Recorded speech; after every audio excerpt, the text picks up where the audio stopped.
We are wondering what is happening to the world. Everything is changing.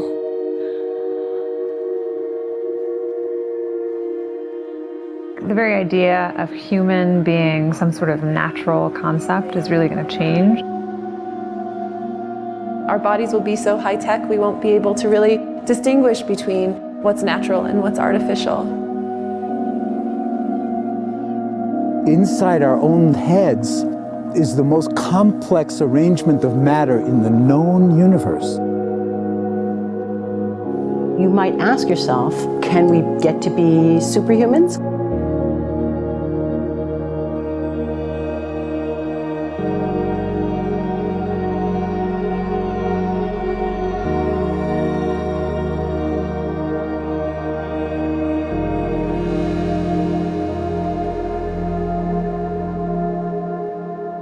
The original Industrial Revolution was driven by the discovery that you could use steam engines to do all kinds of interesting things.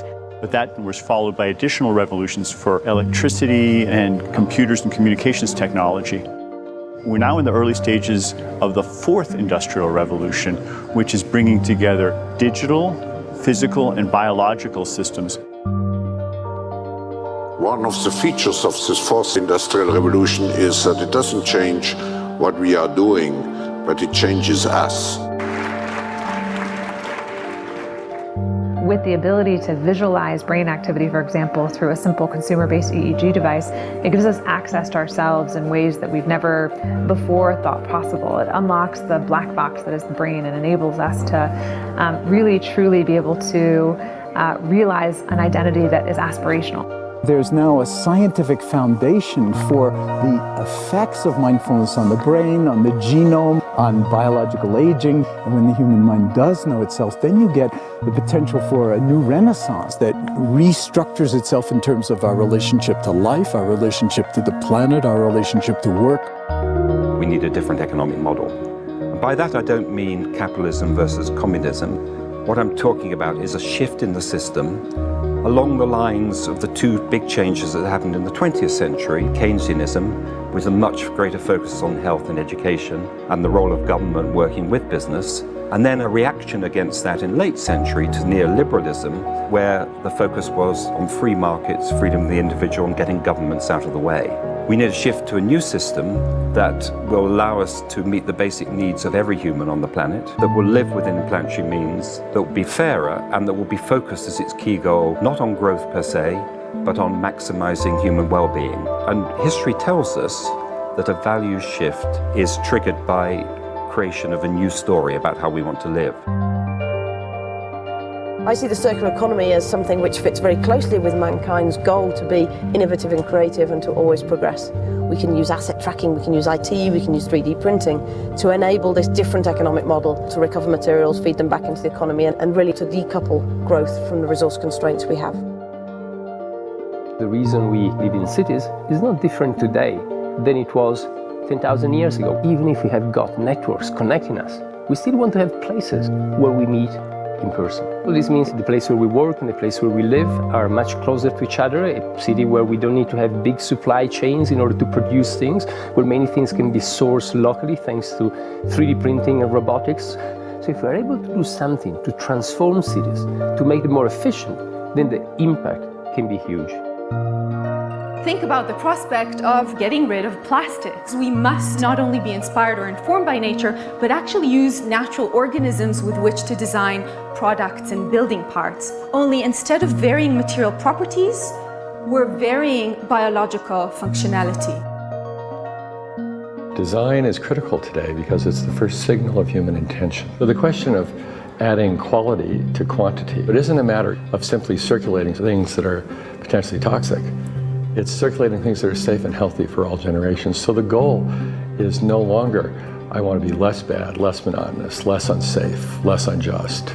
It's really about a diverse, safe, healthy, and just world with clean air, clean water, clean soil, clean energy. Together we are fighting to preserve our fragile climate from irreversible damage and devastation of unthinkable proportions.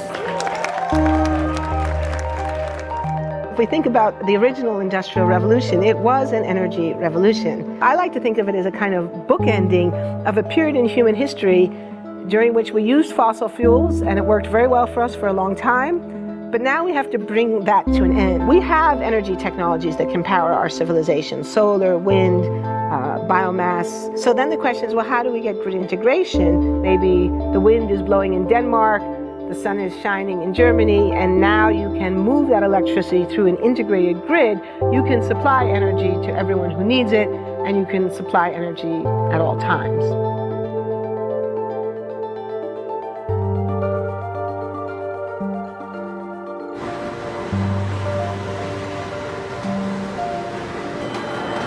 Walking around, you do see different stuff as far as like the body marriage line. They use a lot of things that help them lift up and move things to the car. You just sit there and, you know, program something, and it has its own set mind to go ahead and do everything. And then as humans, we just come in and take the extra steps to help the technology. It's not the cure-all for everything. There's definitely a lot of things where people perform the operation better, but certainly for the right applications, robotics are a huge improvement for the process. The prediction of 5 million jobs lost by 2020 to technology is serious, but it's not the main question. Construction, manufacturing, services, public health and education, these industries will still exist. The main question is, what will be the future of work? How will we define work? How will we share the wealth? From the viewpoint of the labor or jobs, now we really need new education or new training. We're working with a World in Motion and First Robotics, trying to encourage students from 3rd grade all the way up through the end of high school. We had students make sailboats, and then we had them race them, and so they could see how quickly they could move. And they immediately went back and started to say, oh, I saw what happened, I'm going to go change this or that. And that was 3rd graders. I just given a prize to a kid of 18 years old that has discovered something really very, very unique. Came up with how to get better productivity and better yields for seeds of corn. And so he basically came with the idea that if you would perforate these seeds, you would get more food. And you think about it and say, but he didn't go to university. So how does he get all that knowledge? And he told me, I mean, I've been watching YouTube since the age of 12, and I'm so interested that I've seen everything about it. I've read everything about it. The world is really open to learning. The thing is, how do you give the incentive to your kids to do that? It's this ability of digital technology to change outcomes, to truly empower people all over the world that can create a more equitable growth, because I think the world needs that. Fourth industrial revolution has the potential to make inequalities visible and to make them less acceptable in the future, and hopefully to gather and garner political support to take the necessary decision to reduce the gap. Humans have always been using tools, but because of the recent advances in technology, we're beginning to have machines that can augment us in all sorts of interesting ways.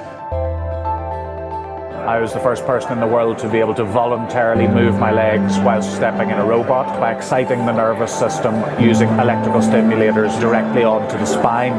We believe that a cure will be possible if enough of the right people have the will to fast-track a cure for paralysis.